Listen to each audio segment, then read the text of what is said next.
इस वक्त की बड़ी खबर एमडीए में सीट शेयरिंग का ऐलान हो गया। आज प्रेस कॉन्फ्रेंस करके बाकायदा ये बताया गया कि 85 सीटों पर तीनों पार्टियां, महाविकास आघाड़ी की तीनों पार्टियां लड़ेंगी। शिवसेना उद्धव बाला साहब ठाकरे गुट 65 सीटों पर उम्मीदवारों की लिस्ट भी जारी कर चुका है, लेकिन जो फॉर्मूला तैयार किया गया है अभी तक वो 85 सीटों का है। आपको ये भी बता दें, कई सीटों को लेकर के पेच अभी भी फंसा हुआ है, ये भी जानकारी सामने आ रही है।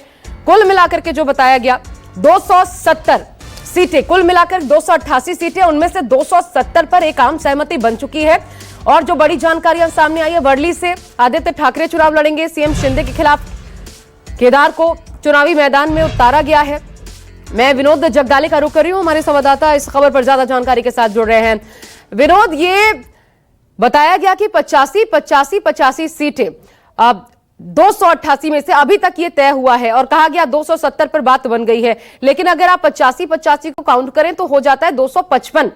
तो ये बाकी सीटों का क्या हुआ, उस बारे में क्या जानकारी है? क्या इतनी ही सीटों पर, और शरद गुट क्योंकि इतनी ही सीटों की बात हो रही थी तो उसके बाद इजाफा क्या कांग्रेस शिवसेना में अभी और हो सकता है? क्या जानकारी है?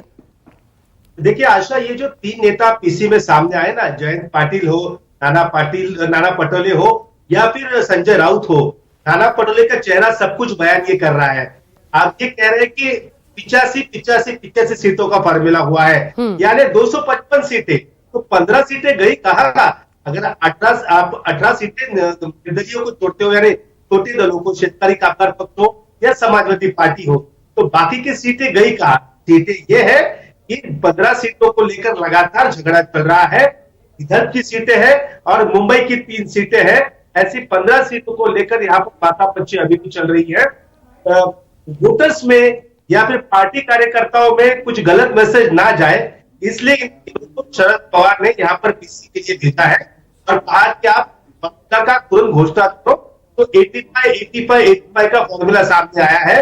अब ये 15 सीटों को लेकर आज रात को ये फिर से बैठेंगे, देर रात तक ये बैठक चलेगी और उसके बाद ये तय होगा कि आखिरकार फॉर्मूला क्या तय होता है। देखिए, इस पूरे गठबंधन की मैं बात करूं तो लगातार हमारे जो सोर्सेस से बात हुई है, कांग्रेस पार्टी चाहती है कि महाराष्ट्र में एक साथ चुनाव लड़े, कोई भी गलती यहाँ पर हरियाणा की तरह ना हो, इसलिए कांग्रेस पूरे प्रयास करती है।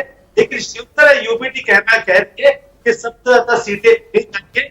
उनका ये दावा है कि इस बार जनता के मन में, लोगों के मन में शिवसेना उद्धव बाला साहब ठाकरे के प्रति प्यार है और इसलिए हमें ज्यादा सीटें चाहिए, क्योंकि हमारी पार्टी तोड़ी गई, हमें नुकसान पहुंचाया गया, उद्धव ठाकरे को घर पर बिठाया गया।